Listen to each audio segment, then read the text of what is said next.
Okay, एक और बार। 7, 6, 5, 4, 1। यह मूवी टाइम ट्रैवल फ्यूचर पर आधारित है, जिसमें ऑक्सीजन की कमी के कारण पूरी दुनिया समाप्त होने के कगार पर आ जाती है। इस मूवी की शुरुआत में हम देखते हैं कि पूरी दुनिया में प्रदूषण के कारण ऑक्सीजन समाप्त हो चुका है और ऑस्ट्रेलिया को छोड़कर सभी देश नष्ट हो चुके हैं। आगे हम देखते हैं कि इथेन और जुड दोनों दोस्त हैं, जो टनल के नीचे कार्य कर रहे हैं। वे क्रोनिकॉर्प कंपनी के लिए काम करते हैं, जो एक ऑक्सीजन बनाने वाली संस्था है। इस शहर में यह एकमात्र ऐसी कंपनी है जो पूरे शहर को ऑक्सीजन की आपूर्ति करवा रही है। लेकिन इस ऑक्सीजन के कारण सिंथेटिक नामक बीमारी फैल रही है। फिर इथेन घर जाता है। उसकी पत्नी को भी सिंथेटिक बीमारी हो चुकी थी। अपनी पत्नी को ऑक्सीजन की कमी से बचाने के लिए वह जी जान से काम कर रहा था। अगले दिन जब वह टनल में काम कर रहा होता है, तभी 2 गार्ड आकर उसे ऊपर चलने के लिए कहते हैं। गार्ड उसे और उसके दोस्त जुड को अपने साथ ले जाते हैं। वे पहली बार रेजिना जैक्सन से मिलते हैं, जो पार्टिकल रिसर्च की सीईटीओ थी। रेजिना इथेन से कहती है, तुम चाहो तो इस दुनिया को बचा सकते हो। फिर वह उन्हें अपनी लैब में ले जाती है, जहां वे एक वैज्ञानिक से मिलते हैं। वैज्ञानिक टाइम ट्रैवल मशीन के बारे में बताता है, जो 407 साल आगे भेज सकती है। वे इथेन को टाइम ट्रैवल करने के लिए कहते हैं, लेकिन वह जाने के लिए तैयार नहीं होता और वहां से चला जाता है। उसका दोस्त जुड़ उसे भविष्य में जाने के लिए मनाने की कोशिश करता है, लेकिन इथेन नहीं मानता। इसके बाद उसके बचपन की झलक दिखाई जाती है। आज इथेन का 8वां जन्मदिन था। उसके पिता उसके लिए एक गिफ्ट लाते हैं। जब इथेन उस गिफ्ट को बाहर निकालने के लिए हाथ बढ़ाता है, तो एक मशीन उसके हाथ में लग जाती है। यह मशीन कभी नहीं निकल सकती थी। इसके बाद उसके पिता फिर से चले जाते हैं। फिर इथेन को प्रेजेंट टाइम में दिखाया जाता है, जो घर आ चुका था। वह क्रोनिकॉर्प में जो भी हुआ, वह सब अपनी पत्नी को बताता है। उसकी पत्नी भी उसे वहां जाने के लिए कहती है, लेकिन इथेन मना कर देता है। वह अपनी पत्नी को अपने डैड की तरह अकेला छोड़कर नहीं जाना चाहता। लेकिन जब उसकी पत्नी जिद करती है, तो वह जाने के लिए तैयार हो जाता है। इसके बाद वह क्रोनिकॉर्प संस्था में टाइम ट्रैवल के लिए आ जाता है। वह रेजिना से कहता है, अगर सिंथेटिक बीमारी का कोई इलाज मिलता है, तो वह सबसे पहले मेरी पत्नी को मिलेगा। रेजिना उसे टाइम ट्रैवल मशीन के पास ले जाती है। वहां 2 सूट रखे हुए थे। एक सूट पहले से तैयार था, जिसमें इथेन जाने वाला था। यह मशीन सिर्फ एक बार उपयोग हो सकती थी, क्योंकि इसे चलाने के लिए बहुत अधिक ईंधन की आवश्यकता थी। अगर इसे दूसरी बार उपयोग किया जाता, तो कुछ शहरों की बिजली चली जाती, और वे ऐसा नहीं चाहते थे। फिर उसे टाइम ट्रैवल मशीन में ले जाया जाता है। उसे एक आर्टिफिशियल इंटेलिजेंस मशीन दी जाती है, जिसका नाम आर्ची था। आर्ची उसकी मदद करेगी और उसकी सेहत की जानकारी क्रोनिकॉर्प को देती रहेगी। इथेन अपने दोस्त जुड से कहता है, मेरी पत्नी का ख्याल रखना, और फिर उसे लाइट स्पीड से टाइम ट्रैवल के लिए भेज दिया जाता है। इथेन 470 साल आगे, यानी वर्ष 2474 में पहुंच जाता है। उसकी गिरने की रफ्तार इतनी तेज थी कि उसका सूट जलने लगता है। वह सूट को खोलकर साइड में फेंक देता है, और तभी उस सूट में ब्लास्ट हो जाता है, जिससे वह साइड में जाकर गिर जाता है। फिर वह उठता है और देखता है कि वह अपने आप को घने जंगल में पाता है। वह बिना ऑक्सीजन मास्क के भी सांस ले पा रहा था। उसने ऐसे पेड़ पौधे जीवन में पहली बार देखे थे। फिर वह आर्ची से बात करता है और अपनी लोकेशन के बारे में पूछता है, लेकिन सैटेलाइट से सिग्नल न मिलने के कारण वह कुछ नहीं कर पाती। फिर वह आर्ची से जियोग्राफिकल मदद मांगता है। आर्ची उसे एक लोकेशन पर लेकर जाती है, जहां एक कंकाल पड़ा हुआ था, जिसके सिर पर गोली का निशान था। फिर वह उस कंकाल के सूट पर देखता है, तो खुद का नाम पाता है। उसे देखकर वह घबरा जाता है और उसे विश्वास नहीं होता। फिर वह वहां देखता है, तो उसे पुरानी आर्ची मिलती है।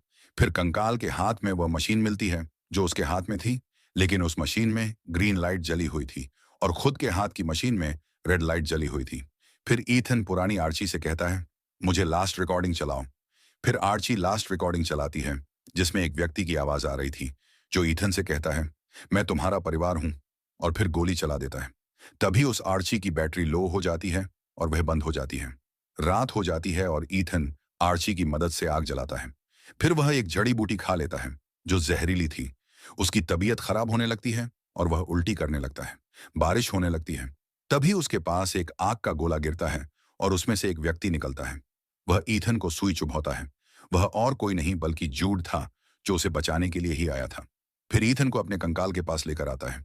जूड उससे कहता है, डर मत, ये तेरा कंकाल नहीं है। फिर वे आर्ची की मदद से एक लोकेशन पर आते हैं, जहां एक गेट मिलता है। इथेन जैसे ही गेट के पास जाता है, वहां एक कैमरा निकलता है, जो उसकी आंखों को स्कैन कर लेता है, और गेट खुल जाता है। दोनों उसके अंदर चले जाते हैं। फिर वे एक स्क्रीन के पास आते हैं, जहां लिखा होता है, welcome Ethan fight, press enter to activate. Ethan जैसे ही एंटर दबाता है, उसका डीएनए सैंपल कलेक्ट कर लिया जाता है।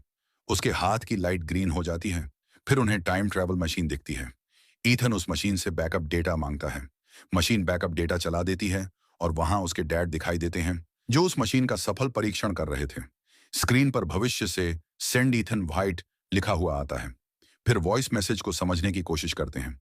वर्ष 2474 में दिखाया जाता है कि न्यूक्लियर पावर कोड में कुछ समस्या आ रही थी। क्रॉनिक टाइम मशीन कहती है, यह मैसेज 2067 तक नहीं पहुंच पाएगा क्योंकि पर्याप्त पावर नहीं है। तब वहां 4 घंटे का काउंटडाउन शुरू हो जाता है। यदि पावर की समस्या को समय रहते ठीक नहीं किया गया तो न्यूक्लियर ब्लास्ट हो जाएगा। ईथन को समझ नहीं आता कि यह मैसेज किसने भेजा था। फिर वे पावर ऑन करने के लिए टनल की तरफ जाते हैं। अब 3 घंटे 50 मिनट बचे होते हैं। वहां उन्हें एक ऐसा दृश्य दिखता है जिसे देखकर उनकी रूह कांप जाती है। उनकी आंखें खुली की खुली रह जाती हैं। वहां पूरी इमारतें खंडहर हो चुकी थीं और उन पर पेड़ पौधे उगाए थे। वे खंडहर बिल्डिंग की तरफ बढ़ते हैं जहां चारों तरफ इंसानों के कंकाल बिखरे पड़े थे। ईथन अपने घर की तरफ जाता है जहां उसकी पत्नी का कंकाल पड़ा होता है। वह बचपन की यादों में खो जाता है जहां उसका पिता उससे कहता है, हमेशा अपनी मां के साथ रहना। फिर दिखाया जाता है कि एक व्यक्ति उनका पीछा कर रहा था जिसने ईथन की मां को गोली मार दी और उसका ऑक्सीजन मास्क उतार कर ले गया। ईथन की मां वहीं दम तोड़ देती है। ईथन भी ऑक्सीजन की कमी से मरने वाला था, लेकिन तभी जूड आ जाता है और उसे मास्क देकर बचा लेता है। फिर वापस प्रेजेंट टाइम में दिखाया जाता है। ईथन को जूड की बातों से यकीन हो जाता है कि भविष्य में उसे मारने वाला कोई और नहीं बल्कि जूड ही था। वह पुरानी आर्ची से कहता है, जूड को वह लास्ट रिकॉर्डिंग सुनाओ। जूड चौंक कर कहता है, मेरी आवाज इसमें कैसे आई? और वह गन निकालकर ईथन की तरफ तान देता है।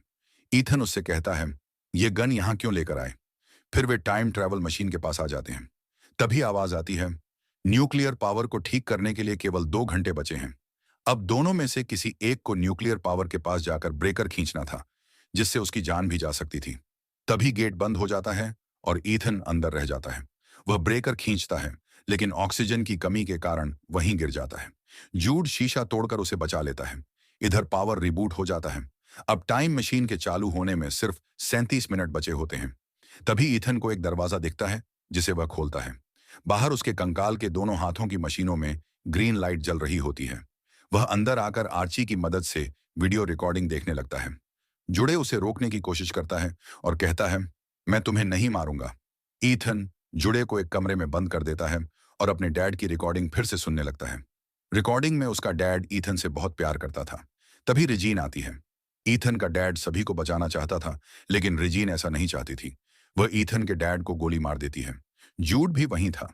तभी जूड दरवाजा तोड़कर बाहर आता है और वीडियो को रोकने की कोशिश करता है, लेकिन असफल रहता है। ईथन को सब समझ आ जाता है कि जूड क्रॉनिक क्रॉप के लिए काम करता था। पहले वह अपने पिता को गलत समझता था, लेकिन अब उसे सच्चाई पता चलती है। अब ईथन और जूड के बीच लड़ाई हो जाती है। जूड ईथन पर पिस्टल तान देता है और कहता है, मुझसे लड़ो। ईथन कहता है, मुझे तुझ पर भरोसा है। जूड माफी मांगता है और खुद को गोली मार लेता है। इधर रिजाइन अपने साथियों के साथ नई जिंदगी शुरू करना चाहती है, लेकिन ईथन अपने डैड को 2047 में मैसेज भेजता है, सेंड ईथन व्हाइट।